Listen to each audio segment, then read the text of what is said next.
Hey, hey, hey, welcome, welcome. It's Friday Reads Live. How is everybody? I see we have DL in the house. Welcome, Alicia, Tracy, Doctor. How are you? Teresa, on this lovely Friday. Kind of warm here though. It's not like it's not a winter Friday. It's about to be spring Friday. It's kind of weird. So how are you guys doing? I'm just finishing making my tea. Hey lady, how are you? Happy Friday. How is everybody? I spent the afternoon reading. So what am I reading? Wait, let me get this out of the way. Okay, what am I reading?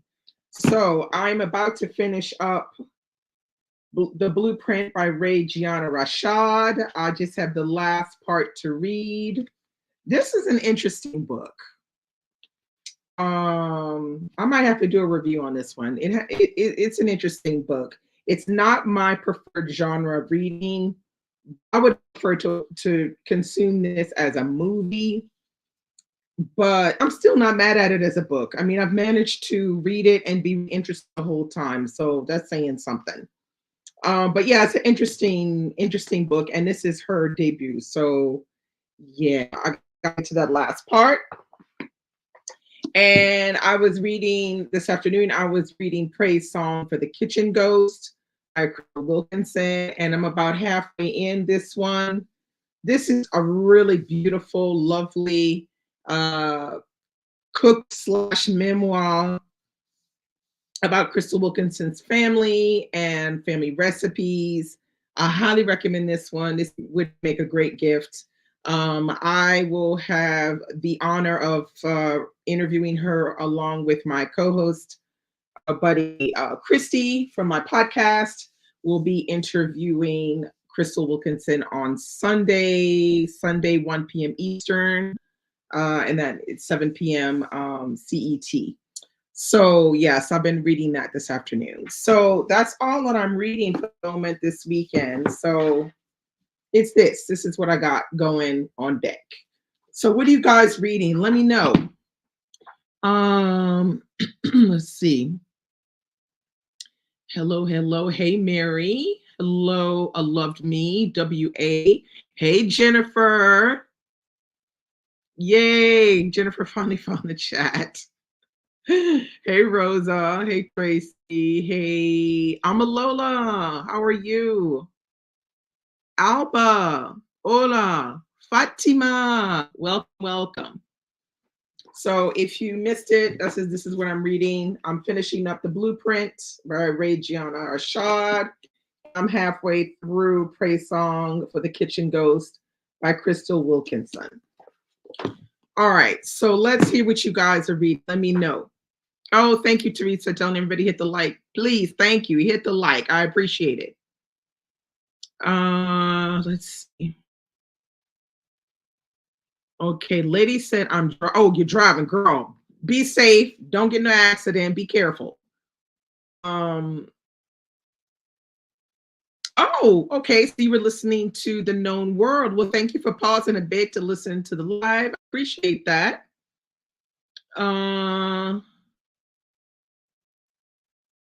Oh yeah, definitely recommend it to your friend who loves to cook. The recipes they just seem so delicious, all of them, whether they be savory or sweet. And the stories in between are very interesting about her family. I'm loving the book. I love it, but I love everything she does. I love her. I'm like a big fan of Crystal Wilkinson, so I might be a little bit different when you see me on Sunday interview. I'll be like, oh my God, I can't believe it. She's right here in us. Because I really love her. I think she's just so underrated, like largely underrated as a writer. If you haven't read anything she's written, y'all get it. I don't care what it is. Blackberries, Water Street, The Birds of Opulence, this book, get something. It don't matter what it is. It's all good. All right. Okay, Jennifer said she started Homemade Love. Yeah, I love Homemade Love. Oh, when you're reading Martyr, I can't read it now. I have to wait till March to read Martyr, but I'm kind of excited about Martyr. feel like gonna be on the I feel like that's gonna be on the Booker list.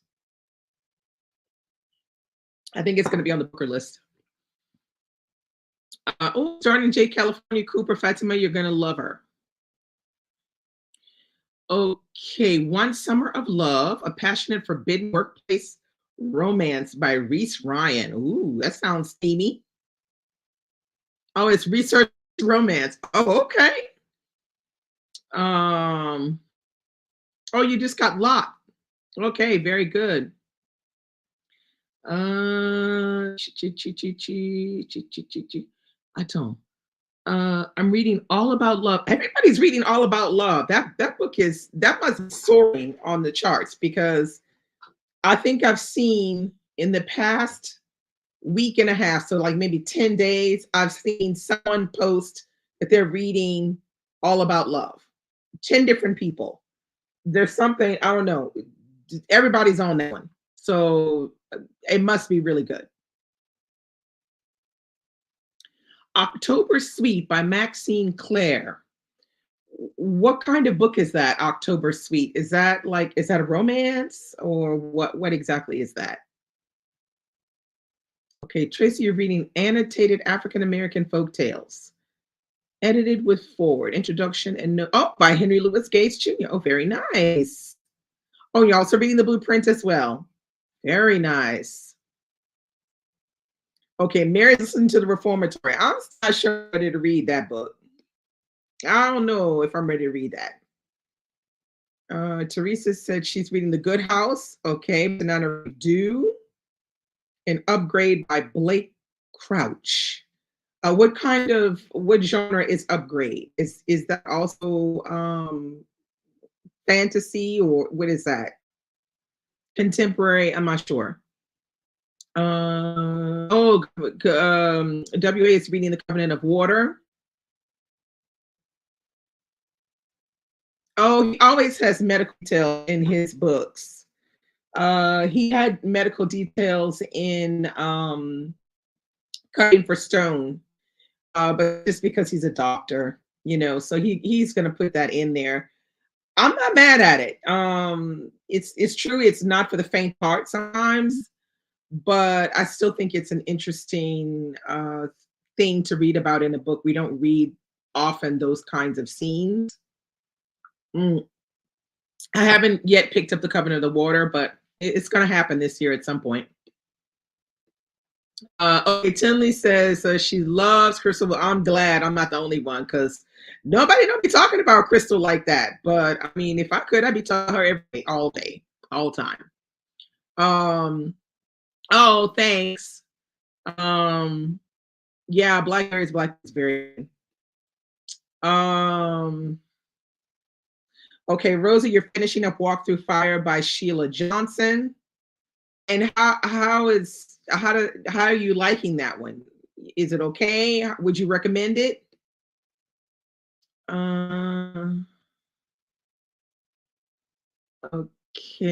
Okay. So Mary says she loves Homemade Love and all of J. California. Yep.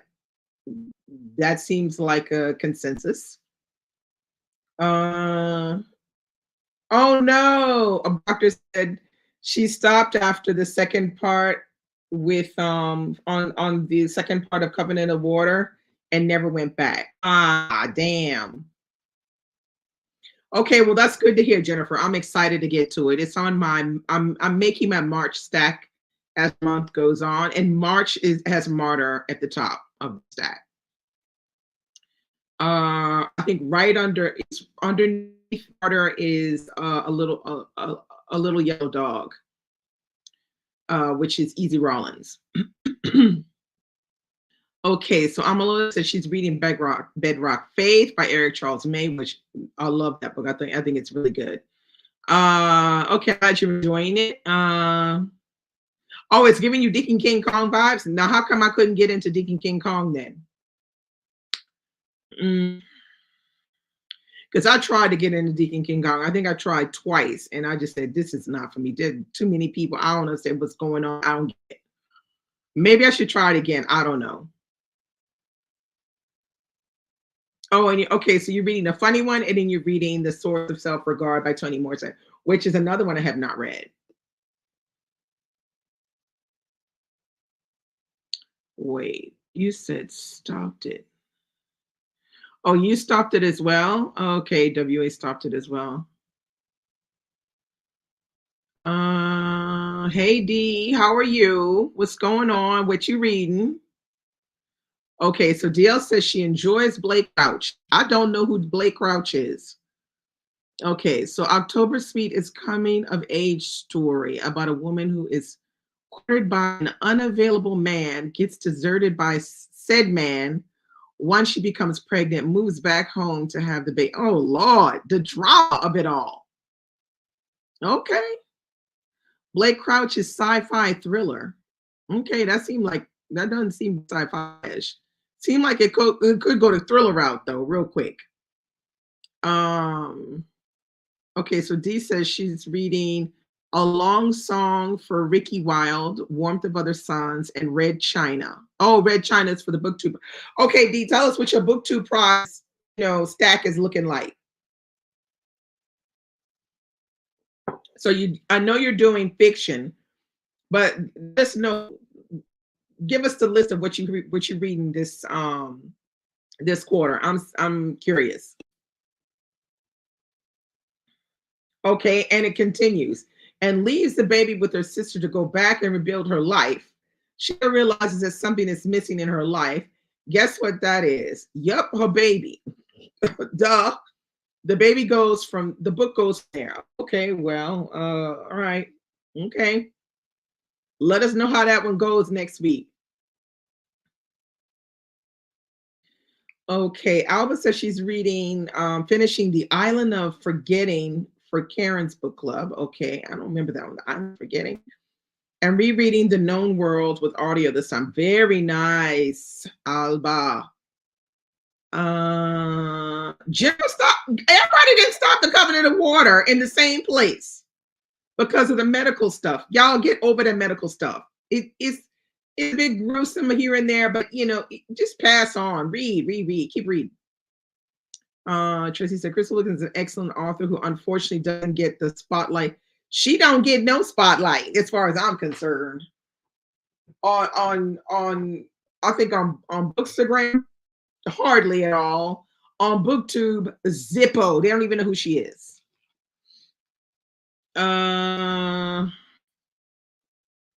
Let's see. Book Doctor says it's just something about the abrupt shift in the second part that just dragged. I'll go, okay, all right.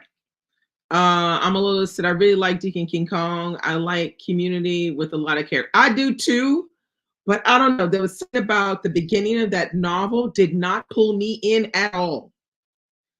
I don't know what it is. I don't know if it's. I feel like also I have not read enough books by James McBride. I've only read The Good Lord Bird, and that was a little different how it kind of starts. Deacon King Kong, I felt like I was in the middle of different conversations, and I don't like it when you arrive in a book and it's like you've just happened upon somebody's conversation that they're in the middle of. That does not pull me in. That just kind of makes me go, why am I here? What am I doing? Why am I reading this? And so I don't, often don't. It just doesn't work that well for me. But I may give it another. I still have the book, so I might give it another go. But if it doesn't work the third time, I'm gonna have to give that away or sell it to somebody because no, it's not gonna work for me. Rosa said on Walking Through Fire, it's okay so far. Okay, well that doesn't sound good. That's not your usual perky. I love it. I love itself. All right. Okay, Sophia says she's going to start Beloved this week. Okay. CNLG1 says, happy Friday. I'm going to try to finish The Known World Saturday. Very nice. I haven't started yet. I'm going to start this weekend, I think. Billy Edwards said, I'm still reading The Darkest Child. Ooh, Joe. The Darkest Child with that terrible mama in it. Yes, the mother is awful. And How the Word is Passed. Mm. I can't wait till we do the buddy read of that one. Okay. Jennifer, good. You put a hold on Praise Song for the Kitchen Ghost. Wonderful book. You're going to want to own your own copy, though. The Roundhouse. That's Louise Erdrich, I think, not mistaken. Giovanni's Room, excellent book, that one. The Roundhouse. See, I haven't read anything from Louise Erdrich. I'm a little bit behind Louise. I haven't read one thing by her. I might own one thing on my I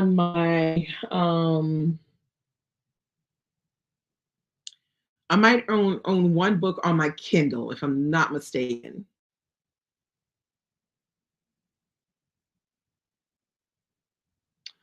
You haven't read a Baldwin book yet? What, girl? What are you going to read for your first Baldwin? I would recommend the one. I mean, one of my faves, all-time faves, is Another Country. That's my fave. But I did read If Beale Street Could Talk. That one is good too. I also read what's the other one? Giovanni's Room. That one is good too. I read The Fire Next Time. That was really good too.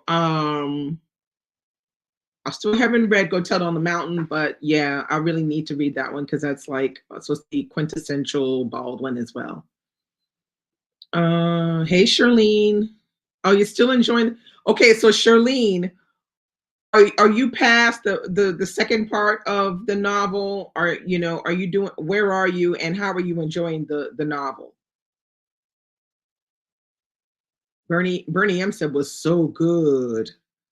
Okay, all right. So D, all right. So D is doing. She's a judge in the BookTube Prize. All right. So I thought you were doing fiction, but you're doing nonfiction, and you're in Group H. So you're reading The Dictionary People, Poverty by America. Ooh, that's probably gruesome. What an Owl Knows. I'm not sure what that's about. Red Memory, Beyond the Wall. Oh, you read My Name is Barbara. I've been reading My Name is Barbara a little bit since the end of last year.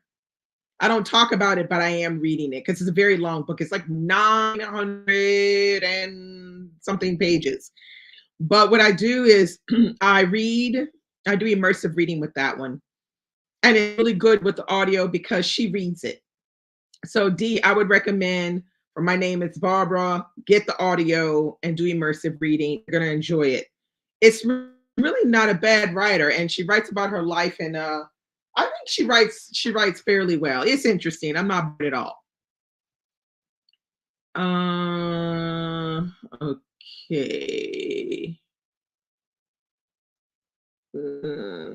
Roselle, yeah, Roselle. That's the mama in the darkest child, I think it is. The mother's name is Roselle. Yeah. That Roselle is terrible. One of the worst mothers in literary history.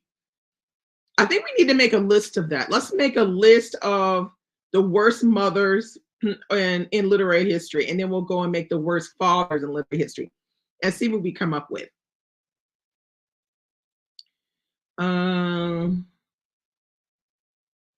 Okay, Teresa said The Covered in Water was excellent, and the nerd in me loved the medical aspect.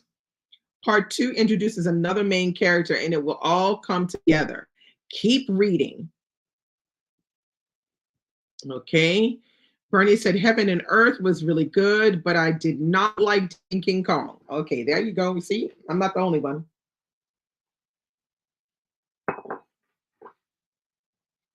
Okay. Day McD says, I'm reading 4321 by Paul Auster. Oh, I remember when that book came out. It's about 4 versions of one man's life from birth, how each life would have been if a few things had been different. Yeah, I heard I heard a lot of mixed reviews on that book. I don't know how successful it was really done because it seemed like half the people loved it and half the people hated it. But it'd be nice if you came back when you're finished and told us how you liked it or didn't like it.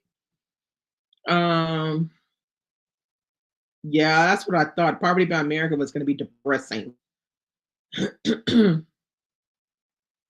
Okay, DL read The Roundhouse and she did not enjoy it. And I was correct when I said it was Louise Erdrich.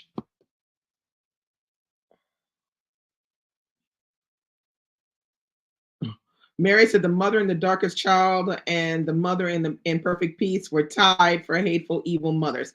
Really? Because it sounds like the mother in The Darkest Child is way worse, from what I understand, than the mother in Perfect Peace. Although the mother in Perfect Peace, she was terrible, but I heard the mother in The Darkest Child, she takes the cake.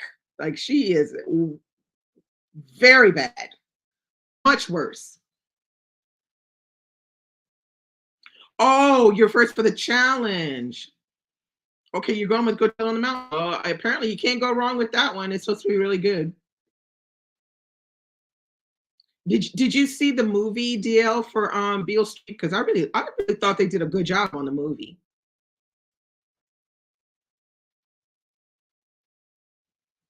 All novels are excellent. I don't like to say that unless I've read them all, which I have not.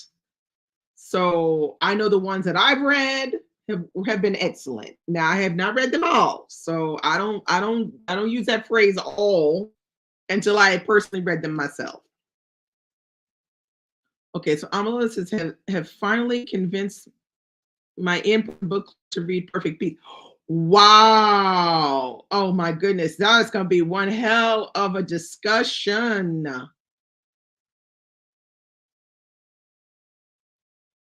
Yeah, the documentary is done really, really well. I really liked it. I saw it twice. I saw it in English and I saw it in French.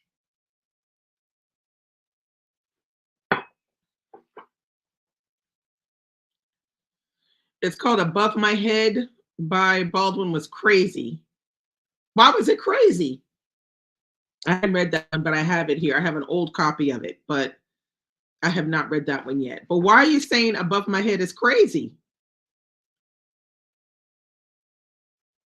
Uh oh. D, you're cracking me up. What an owl knows. What is it about? Because I mean, the title just to me says, put it back and keep walking, is what that title tells me. What's it about? Yeah, Day McD says that they are listening to My Name is Barbara, and they said it's very enjoyable. Yeah, I mean, I'm not mad at it. It's just that it's long, so it takes time. Mm. Okay, you usually do booktube reading or audiobooks. Okay, well that's cool. So what is this owl book about? Like, what is it about?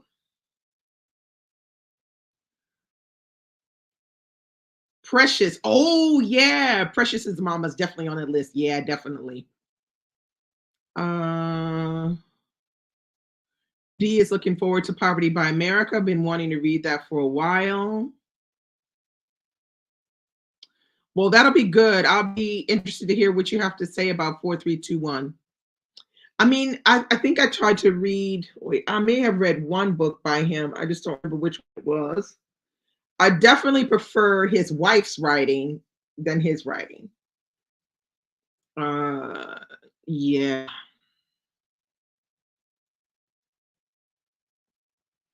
Yeah, it doesn't matter how if she acted out of desperation or not. She was a terrible mother.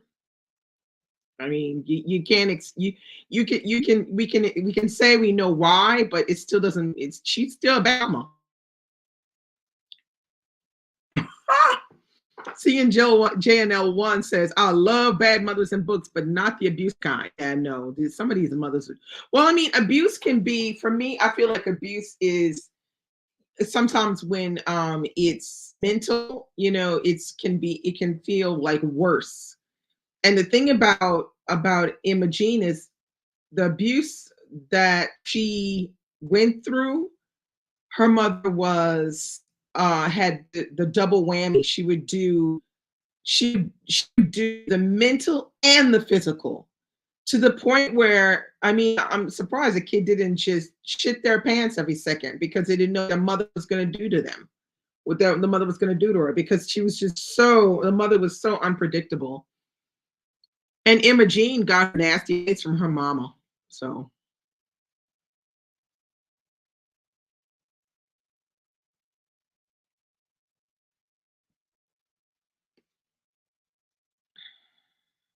yeah, Tracy said, I think Roselle is worst. Worse. Okay, so you like The Night Watchman by Louise Erdrich. That one won a I guess I know. I mean, I don't know where to start with her because I've heard so many mixed reviews about her books. Like people will say they really love one thing, and then you'll hear 10 other people say they hated it, it was boring or whatever. So I've just kind of stayed away from her, but I feel like eventually I'm gonna have to have my come into Jesus and eventually try one of her books because, like, why not? Oh, that's right. You're not a movie lover. Sorry, I forgot about that. Yeah, the mother in Patsy was terrible. She was a terrible mother. Like, she wasn't even trying to pretend like she was a good one either. That's how bad she was. Like, she wasn't even trying to say, "Look, I'm really sorry." No, she was a terrible mother all the way around. Telling your kid, "Yeah, I'm gonna come back for you," and then never coming back for them. Ugh, horrible. I even told the author, it's like, Patsy was a terrible mother. She was like, "Oh, she was." I said, "Yeah, she was."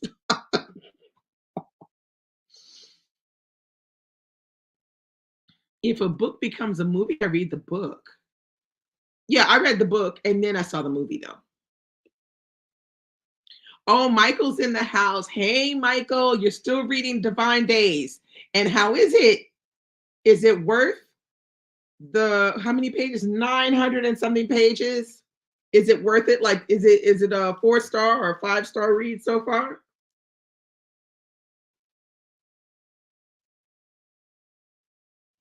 Oh, well then good for you, Teresa. You read them all and they were all really good to you. Well, then that's saying something. Oh, you didn't think she was a bad mom? What was good about her? What was good about this mama? She was a bad mom and she was a bad spouse too.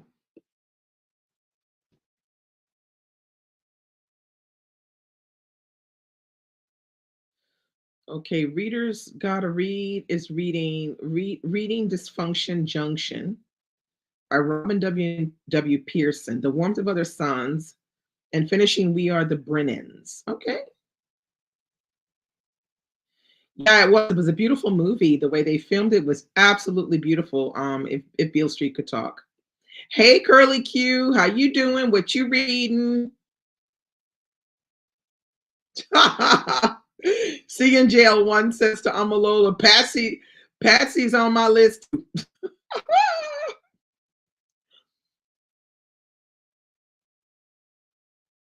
Yeah, Billy said Roselle is definitely one of the worst mothers I've ever read.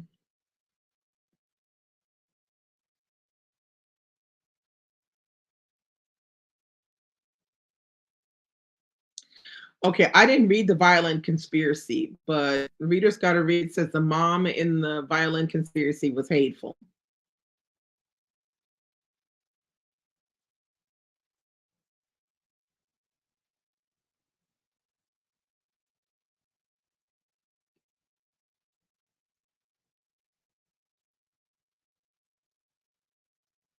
I don't know about the narration. I don't think I listened to the audio while I was reading for that one. I think I just read it if I'm not mistaken. But I like the storyline. The story is very.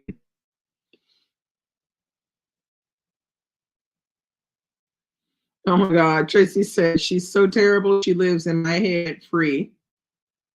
Yeah, we're talking about bad moms in literary history. Yeah, Roselle Quinn.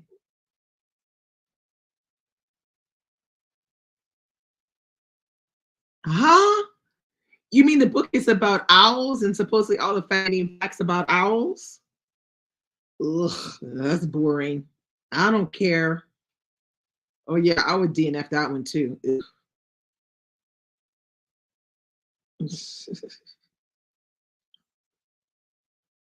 Yeah, the mom and Get Mother's Body wasn't good either. She wasn't a good mother. She was terrible. I don't remember what was her name. I don't remember what her name was, but she was a terrible mother.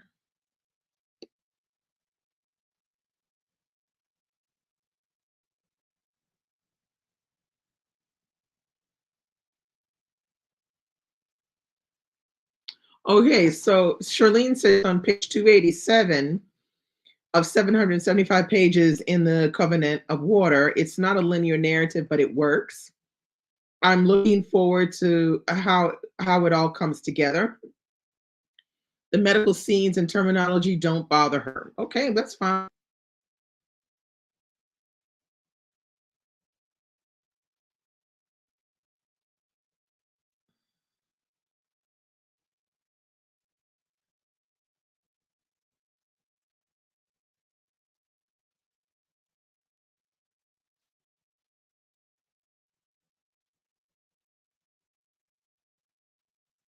Yeah, her mother's last name was the mother Imogene's mother's last name was Hurt.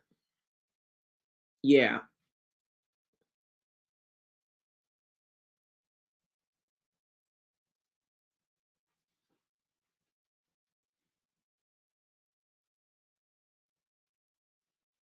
George was your favorite in The Warmth of Other Suns?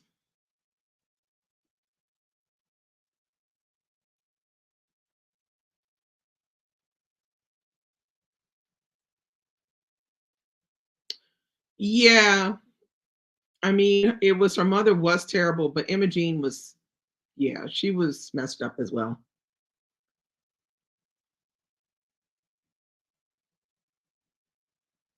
Oh my God, Curlicue said the whole family and violent conspiracy was trash.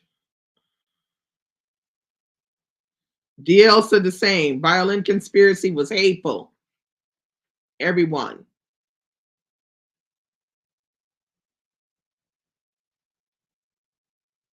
Okay, Judith is reading I'm Rogue Justice by Stacey Abrams. So far, so good. Okay, I have not read that. I have not read any of her books, Stacey Abrams.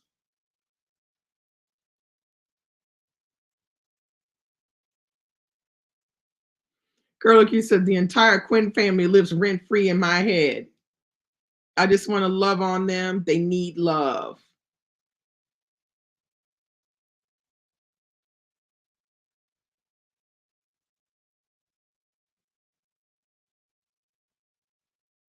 Mm, for bad fathers, I can only think of, let me see, there are some with bad fathers as well. I was thinking of, what's that book? I have to think of the name of it right now. Hey, Bukola, how are you? Oh, I think of a bad mother, the mother in The Middle Daughter. That mother was trash too.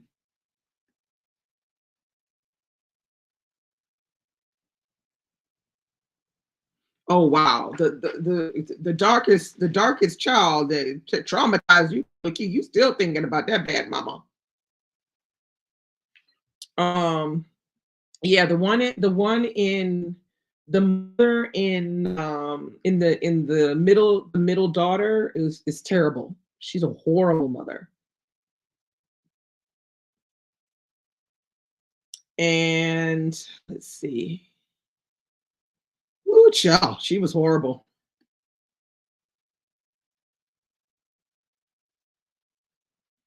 Okay, so Readers Gotta Read wants to know from Judith if there are a lot of courtroom scenes in the Stacey Abram book.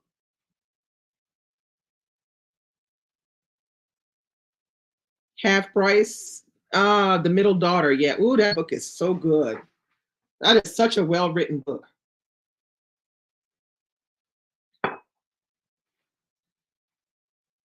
The Father and the Weight of Blood by Tiffany D. Jackson is horrible. Okay. And he's based on The Horrible Mother and Carrie by Stephen King. Okay, well, there you go. Queen's mama abandoned her for a man, and that was the catalyst. Yeah, but I don't see the mother that much in Queenie. Okay, I didn't read His Only Wife, and I didn't read Rootless, and I didn't read My May, so I don't know. I'm gonna say okay. I don't know. I wasn't interested in reading any of the other ones. My May, no, His Only Wife. I didn't care about any of those.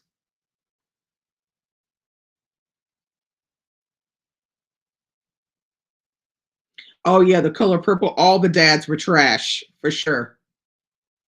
The Father in Purple Hibiscus. Yeah, it was pretty terrible as well.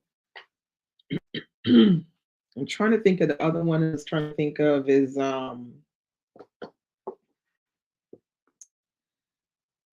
let's see if I can.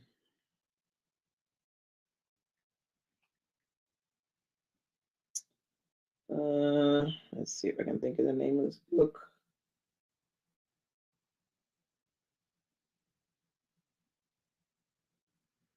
No, I think there are a lot of terrible dads too, but I just think that we can name terrible mothers because I think it's more common for us to read books where we have a lot of women involved, and we always wind up reading about a bad mother over a bad dad.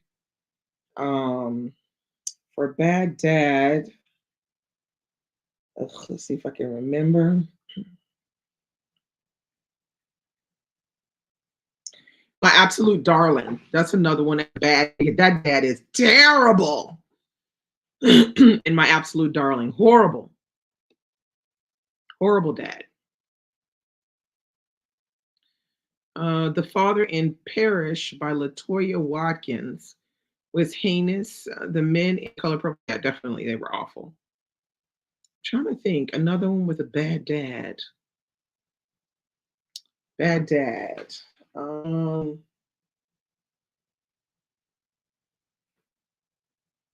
yeah, terrible. That dad in My Absolute Darling. Ugh. And what's terrible about that story is there's no mom around either. Jesus. Horrible.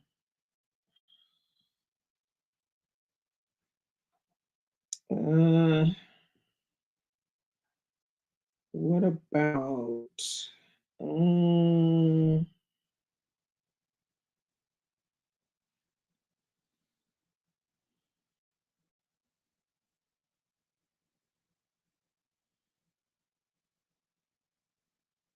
in Black Cake? What about Black Cake? What did you think of? I have not read Purple Hibiscus. That's one of the ones I read all of her books except Purple Hibiscus and The Thing Around Your Neck. Those are the two that I have not read from Chimamanda Ngozi Adichie. Oh, Black Cake has a terrible dad? Really? Yeah. You're right. That dad was terrible in there. He was horrible. You're right. He was terrible. I had to think a minute, but yeah, he was. That dad was terrible. Okay, so there we go. We can think of some. I'm trying to think. I know there's another one. The terrible dad in it. Mm, I want to say, what's that book called? It has a terrible mother and a terrible dad. Um, Brown Girls, Brown Stones. It has a terrible mom and a terrible dad. Brown Girls, Brown Stones. And then there's ugh,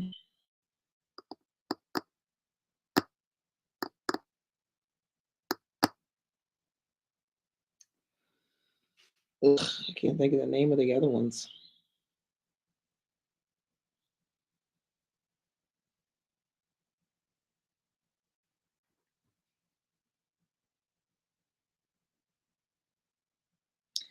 Yeah, the the main character's father, um he's terrible. He's abusive. Um he's abusive to her, and he doesn't treat her well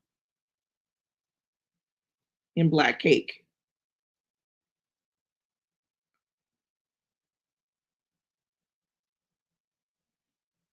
Yay, you finished The Known World. How many stars do you give it, Black sociologist?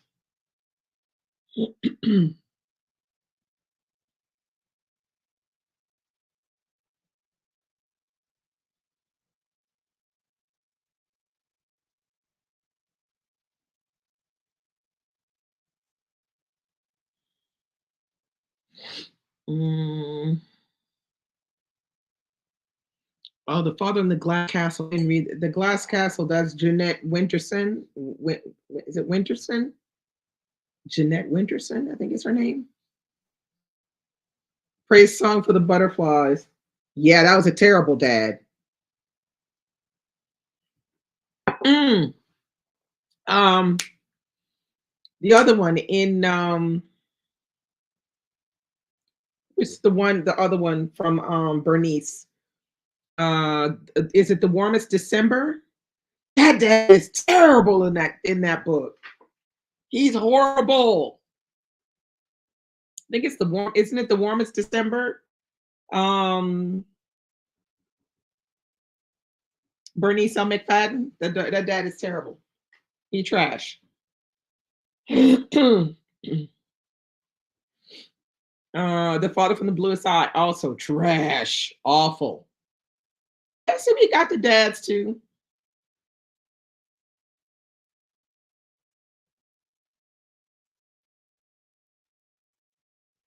Yeah, well, for true stories, I know we can think of some, but we're trying to think of fictionalized ones. Not, I don't want to hear about,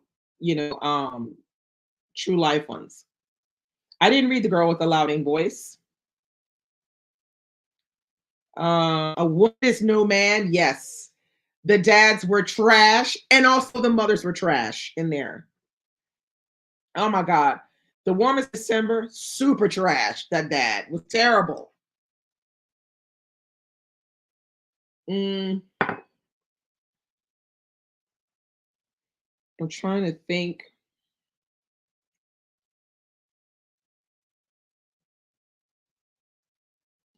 Yeah, but whoo, child, some people just don't deserve to be forgiven. Uh,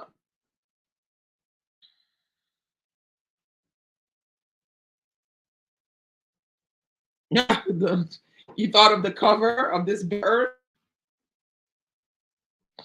I'm trying to think. There's another. I think there's another one where a parent is trash in one of the books. Trying to think. Mm,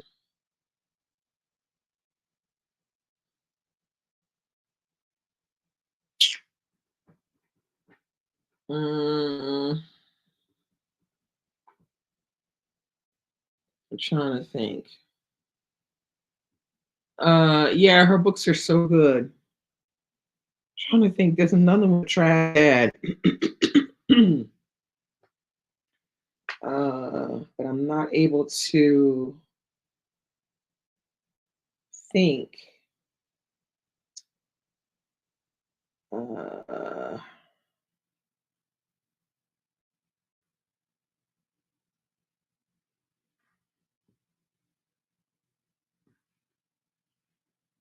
mm, okay, there are plenty of trash dads in Zola and Emile Zola. Plenty of trash dads up in there, and trash mamas. So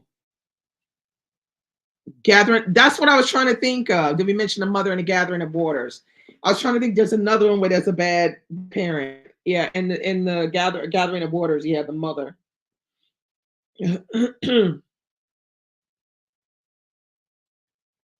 And let's see if I can think of another one.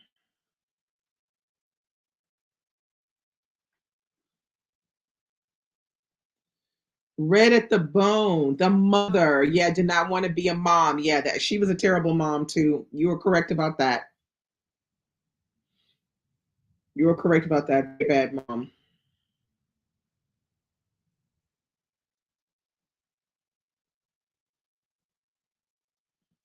Also, the dad in Pachinko was terrible as well.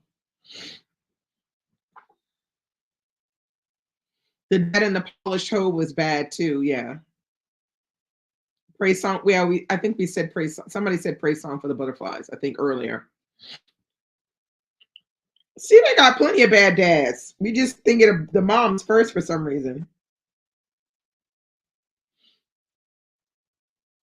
Oh, and also in Nervous Conditions, the dad is trash.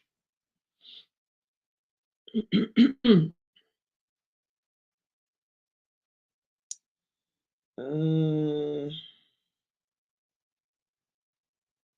Trying to think.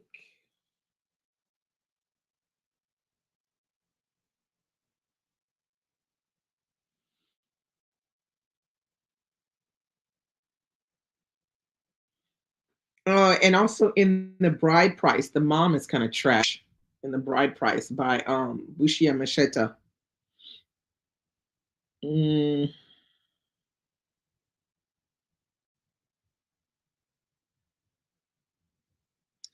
and also in Andrea Levy's Never Far From Nowhere, it's the mom is trash. She's awful. And also in A Family Affair, Suniati, A Family Affair, the mom is trash and the dad is trash in that one.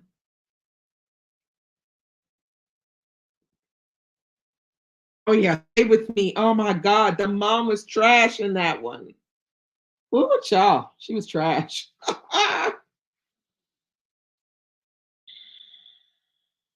Mad crazy. Brown Girl, Brown Stones. I think I mentioned that one. Uh,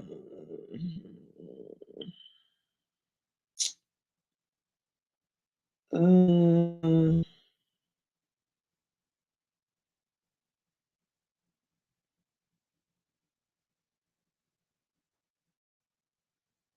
who else? Let's see. Mm,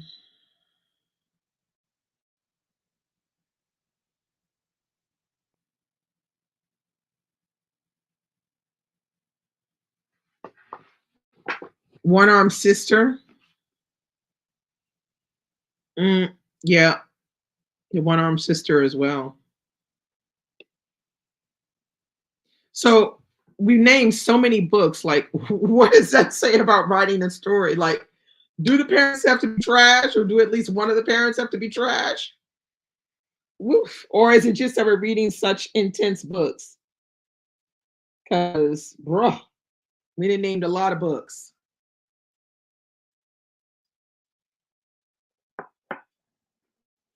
I think it's because we read a lot of intense books. There's a lot of books that we read that are just not very happy stories. And it seems like a lot of stories that are coming out or that are being pushed out are unhappy stories. So we wind up reading these books and then having to cite all these people, all these characters, trash moms and trash dads 101. I mean, it's crazy. So I think that has a lot to do with it. I didn't read People Person because I didn't like Queenie, so I wasn't reading People Person. That wasn't going to happen.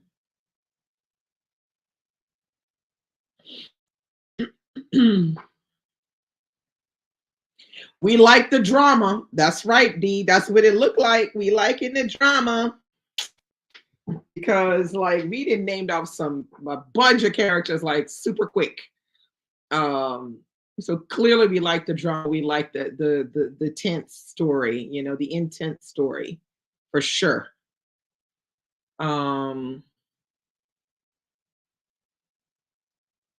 mm, oh, Big Trash Dad, People Person. All right now. What was People Person even about? Because I wasn't ready to read it.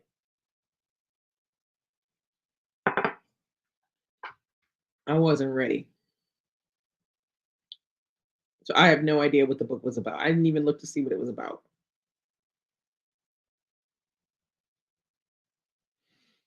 Mm.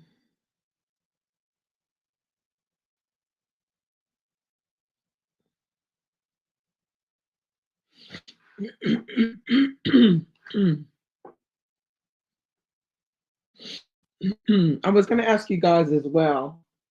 Did you guys see that the Wits Prize is a new prize out? It's a nonfiction prize, and they announced a long list. Mm, let me get my iPad.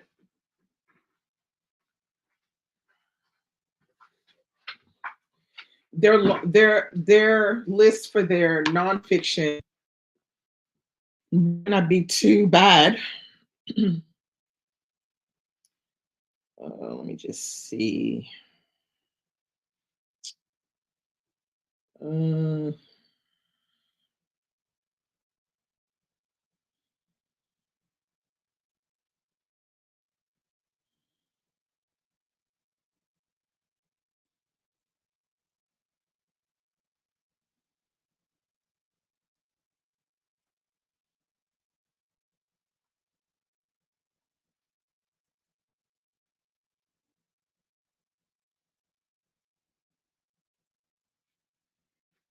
Uh, let's see.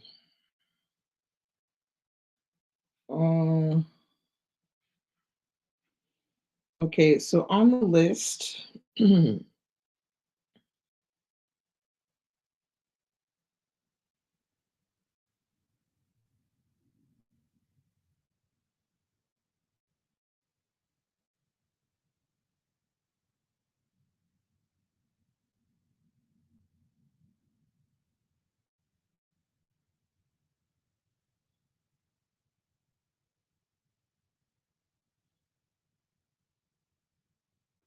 let's see.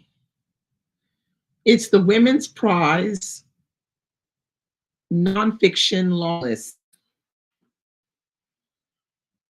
So it's the first year they're doing nonfiction. Uh, so they have one book. Oh, wait 1 second.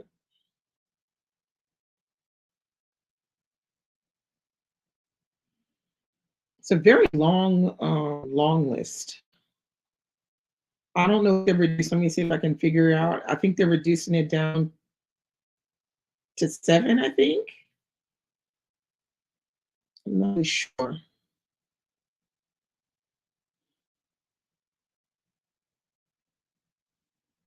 Mm, I'm not really sure how many books they're reducing this down to. Mm,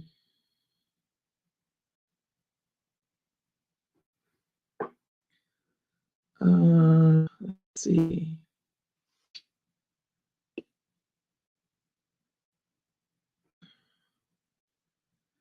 The Neapolitan series, The Trash Dad.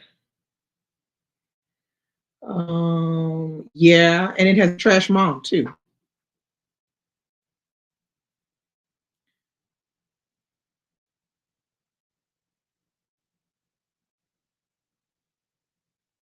Mm, thanks, Curly Q. Okay, I haven't read Love Song. She said the paternal grandmother and her husband, who was the grandfather, and his sickness. Okay. Let's see if I can tell you what some of the nonfiction books are that are on there. Mm,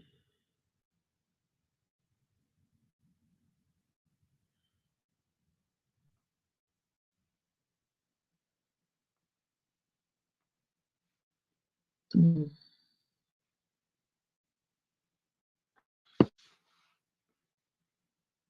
So there's one called Doppelganger by Naomi Klein, The Dictionary People by Sarah Ogilvy, All That She Carried by Tia Miles. Now I remember that book when it all that she carried. That's supposed to be a really good one.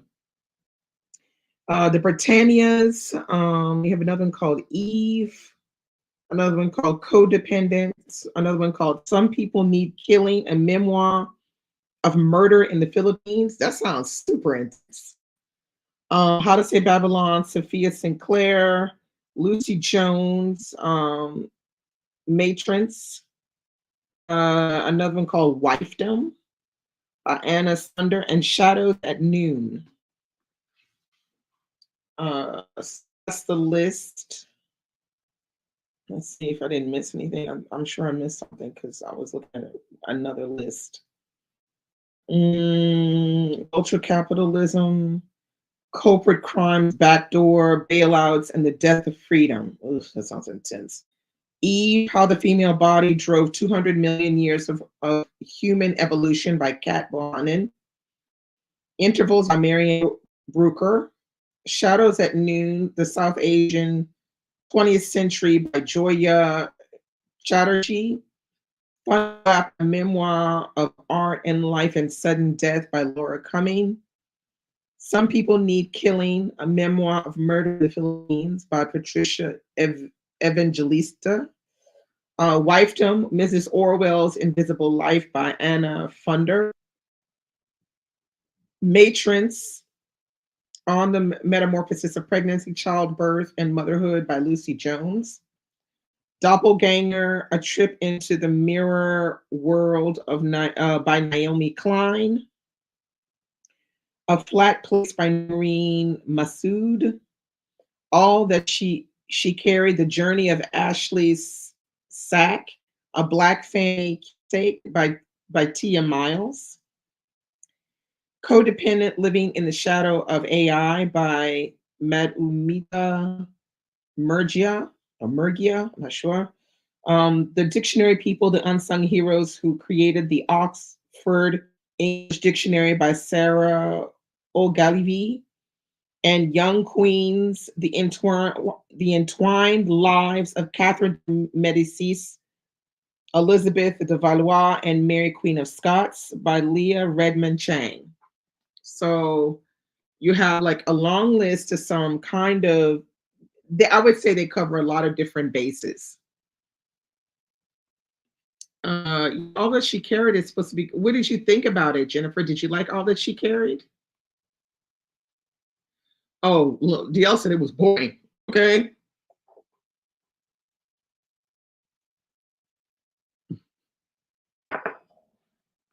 Oh, very important. Okay, scratching it off. I'm gonna read it. I don't want to read no dry and boring nonfiction. I am not here for that.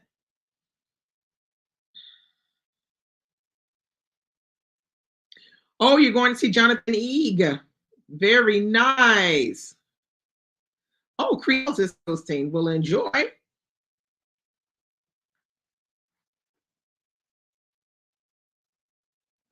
Well, I got two boring and dries, Jennifer. So I don't know.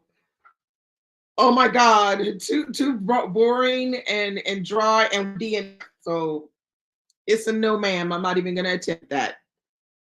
Nope. But I will attempt something else on here. Not sure what, but I'll attempt maybe one or two other things on here to get some nonfiction in.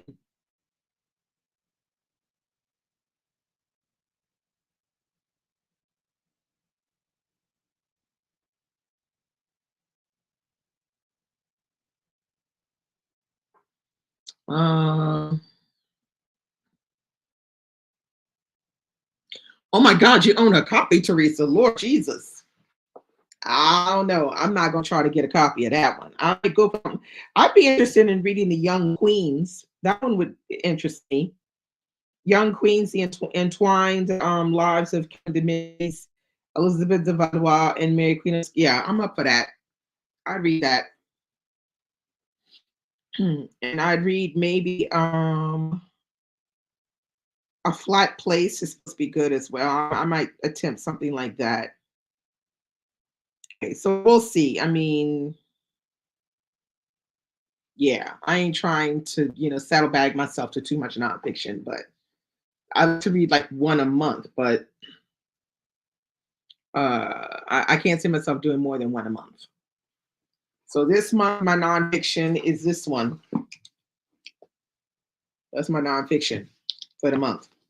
Last month, it was King. Next month, I don't know what it's going to be. Something. I'll just pull something out. I got enough nonfiction around here to pull out.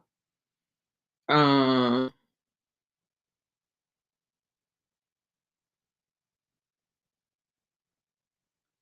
oh dear. Well, I mean, you know, maybe skip it. Maybe skip it and sell it to somebody.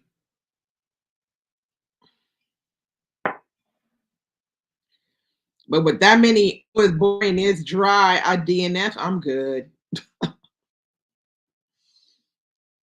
Somebody hyped it back in 2021 and it won something, so I bought a copy but never read it. Oh, okay. I heard good things about Doppelganger. Yeah, it's done really, really well. Apparently, it's done really, really well. Doppelganger is definitely one I wouldn't mind picking up by Naomi Klein. Yeah, you need to get the kitchen book. You need to get the kitchen book. The Get the kitchen book. Got some good recipes in the kitchen book. So while you're reading good, you can eat good too. You can cook and bake good and eat, basically. So this should be interesting to see how people react to this women's prize nonfiction list, and how this works. Like, are people really going to be gung ho to read all these nonfiction books, or even a few of them? Are people are going to be interested in that, as interested as they are in the fiction? We have to wait and see. To wait. I don't know. I really don't know. But I do know from the list here that they have gotten a large, you know, subject, different subjects in a lot of different things on the list. And so that makes the list and that could make the list interesting to a lot of people. So like they're not just memoirs on there. There are a lot of, some historical things and stuff like that. So you never know. This might be the push they need because their fiction usually be trash. But you know, the nonfiction, we're gonna see how it goes. I mean, I have no idea how people are gonna react to this. I didn't see very many people talk about it. I saw a few people talk about it, announce it, and everything. But I'm not really sure if this is going to be as popular as fiction. I just I don't know. I have no idea. Good recipes. They sound awesome. Absolutely delicious.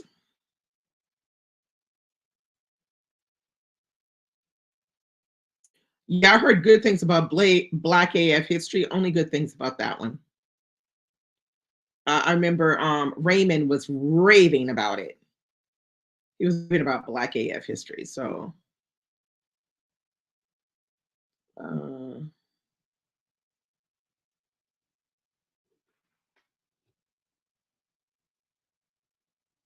it's the Women's Prize. It's the Women's Prize nonfiction long list for 2024. I don't know how many books off of this list. Wait, it says The short list will be announced on the 27th of March, and winner is going to be named on the 13th of June. The winner will receive a check of £30,000 and a limited edition artwork known as the Charlotte, both gifted by the Charlotte Aiken Trust. Okay, now it doesn't say how many books they're choosing on the 27th for the short list. I don't know. Let me see if I can figure something out here.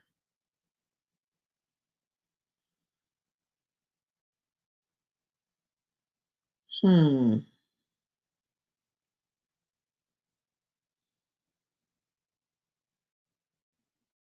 Oh no. Don't know how many books they're choosing. I mean, I would think logically it would be 7-ish, but because there's 16 titles, so I was thinking, okay, maybe 7, but no, they're not very clear about that. It's not clear how many they're going to be picking. So we will see. Oh, the judges. Okay, the judges, you've got 5 judges, I think.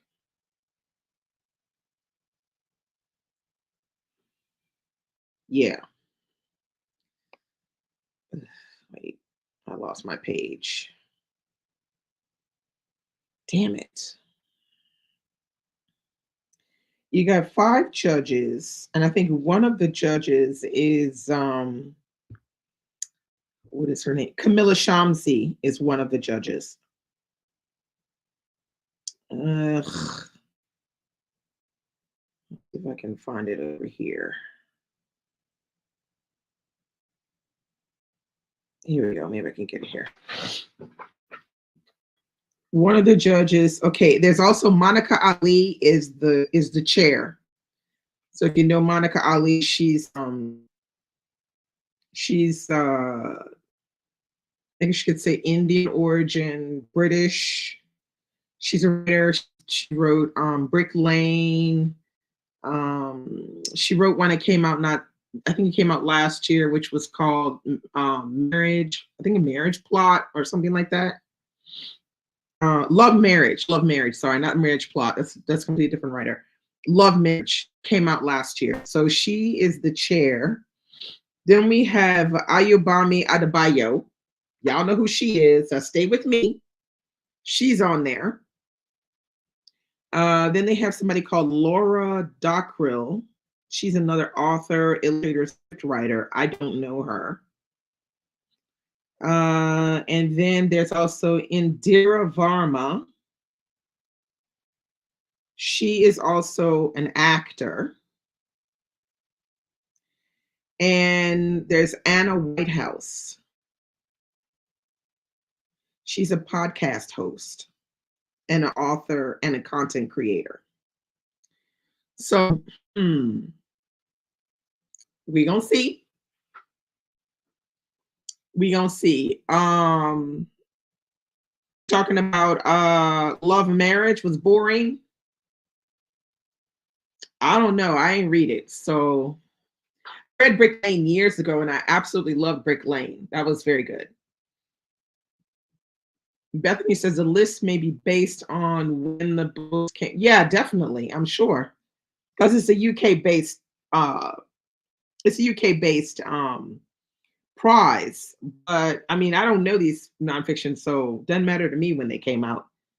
I'm not running to get like most of these, but it's interesting to see how it's composed of, like there are 3 writers on there and the other 3 are in other areas of the arts. So it's to keep it kind of rounded. But sometimes that can make the judging kind of weird. Like when you finally pick someone, it's like, oh, so they're picking 6. Okay, 6, that makes sense. I figured it'd be 6 or 7.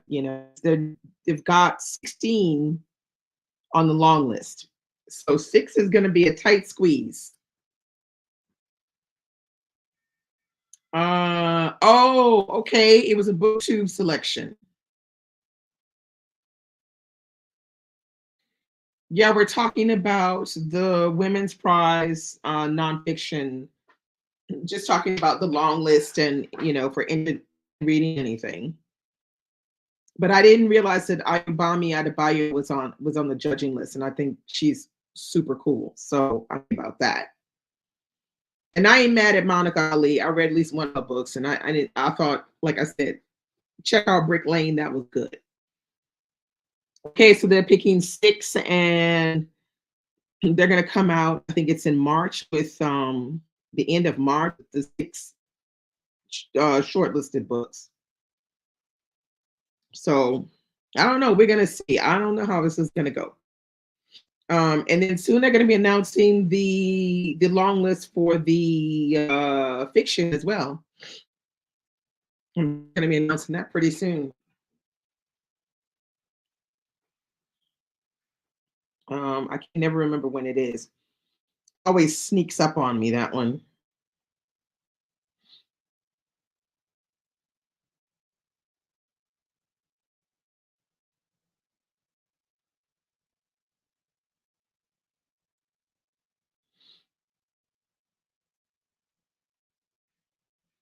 Let's see if I can get it.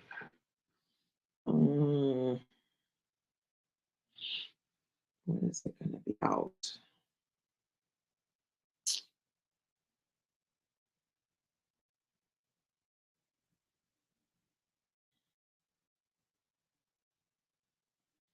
I don't know. I can't figure it out. Oh no, here it is. So they're going to announce Women's Prize long list for fiction. It's the 5th of March. So it's just a corner. The short list will be announced on the 24th of April, and the winner is going to be the 13th of June. So y'all should be, if you're interested in the Women's Prize long list for fiction, you're going to see the list come out on the 5th of March. So just around the corner. Shadows at Noon, but it is really long. Like, how long is it, Pam?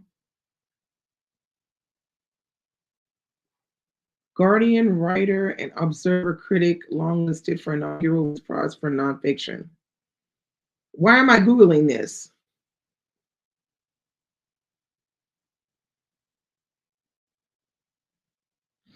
Because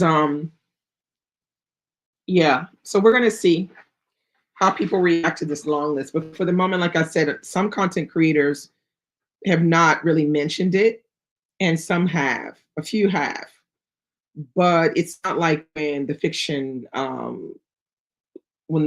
long list comes out. I mean, everybody announces it pretty much. I just was like, from some of their past votes, just kind of like annoyed me to no end. But I'm kind of interested to see what they're going to do this. Every year I look to see what the list is like, and then I usually decide to ignore the rest of the prize because it's usually disappointing to me, profoundly disappointing. I'm never really a fan of what they decide to pick, because there's always an issue or something. I mean, just yeah. So you think the nonfiction fiction looks interesting, Pam Pam? I mean, I guess it's all right. I mean, I'm not. What do I know? I guess it's all right. But like I said, there's maybe like only 1 or 2 books I would be interested in. I would be interested in reading Doppelganger and the one on the young queens. Those are the 2 that I would go for. Now, which ones will win, get on the shorts, I have no idea. And I would not be a very good judge of that because I don't read a lot of nonfiction like that. So we're going to see. Well, I'll just keep my eye on it to see what it's going to be like. Shadows at Noon for you looks interesting. So you see, you at least picked out one.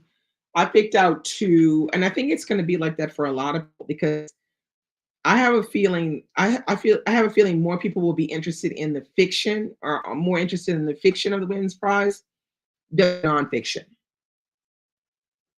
That's just me. Um, because nonfiction is really something that people struggle to read regularly. I wouldn't even say to read regularly. I would say to a lot of. And I'm saying in the confines of our communities, our reading communities online, where we read a lot. I mean, they're like people that read a lot of nonfiction, that's all they have on their timeline, or mostly what they have on their timeline is nonfiction. And there are not very many content creators like that. A lot of content creators, they read tons and tons and tons of fiction. And they just kind of supplement a little bit of nonfiction here and there. But that's not always the case um, concerning nonfiction. I don't think I mean, like, is it really a risk? I mean, I feel like you usually choose nonfiction by a subject that you're really interested in. If you're interested in the subject and you want to know more about it, that book is the book you're going to gravitate towards. But if it's something that you absolutely have no desire to learn anything about, then you're most likely not going to want to pick that up. I think also the thing that deters people from reading nonfiction is that it often has a tendency to be damn dry, pedantic, and boring. Okay. So this is one of the reasons why a lot of people stay the hell away from nonfiction because it'd be boring. Yeah, I'm the same, Teresa. It's been about the last 2 to 3 years that I started reading, adding more fiction to my yearly reads. And that doesn't, now I'm not come to the one nonfiction a month. This year, I want to do one nonfiction a month, but I really do not believe that's going to happen. I mean, I'm just saying, I'm gonna be honest. I really think I would like it to be that way, but I'm not sure. Um, but there are things that like I had watched this thing on Netflix. It was on Alexander the Great, and I found it fascinating. And then I was like, damn, I need to read like a biography on Alexander the Great. And then I went and looked and I saw so many biographies. I was like, hell no. I need somebody who knows which one to tell me to read, the one that's not boring, because that's the problem. I don't want to get the one that's boring. So I do get interested in different things, and then I want to read a nonfiction, but I don't want to read every nonfiction because this should be boring. I mean, I'm just saying. CNJL1 says, yeah, stick to subjects I'm interested in. Nonfiction is great on audiobook. Sometimes, not all the time, but sometimes. Pam Pam said, I like nonfiction on audio too, as long as the narration isn't too dry. Exactly. Pam Pam said, Tom Holland is a good one for subjects like Alexander. Oh, Alexander the Great? Okay. Teresa said, I'm already a mood reader, so I have to be super duper in the mood for nonfiction. Well, I feel like if I get the one that I'm really, really interested in, the subject matter that I'm really, really interested in, and the book that isn't dry and pedantic, and I can get a good audio with it, I'm good. I could do it. I could do it. But not to read just any old nonfiction. Talking about I'm reading nonfiction. Hell no, because that's not me. That's not my MO. I read fiction, so I'm not gonna lie. You really need to get recommendations for this stuff. So like I ain't picked up nothing Alexander the Great until I find somebody on this either here or on Bookstagram that can tell me what is the best book about Alexander the Great that I can pick up and learn something, and have it not be dry and pedantic. Pam Pam said, yep, he's a historian, but always witty and making modern comparisons. I like that though. That's why I like the thing that I watched on Netflix, because that's how it was. They were like they were giving you the historical line, and then they were like kind of modernizing and recounting it, and then you actually saw a reenactment of certain scenes. But I found it fascinating. Um, yeah, fascinating. Because I didn't realize he was as young. He was only 22 when he was just like taking over, Persia. I mean, when he took over Persia, he was only 22 years old. Super young. Anyway, um, Dave McD said creative nonfiction is great because it is written like fiction. For example, yeah, I know about all that. Yeah, but not all nonfiction books are written like that. Only certain ones are written like that. I mean, that's how The Warmth of Other Suns is written. It's written narrative nonfiction fashion. But most nonfiction books are not written that way. So you can't really count on that. Yeah, no. No, you just gotta be careful. Yeah, he may know. I was thinking about asking Raymond because I know he reads a lot of nonfiction about famed leaders. Have you ever read? No, and I wouldn't want to read it either. Narrative nonfiction, yeah. Some nonfiction books are written for yeah, I know. And they are hard to read alone. That's why I want somebody to give me the right one that I could read on my own.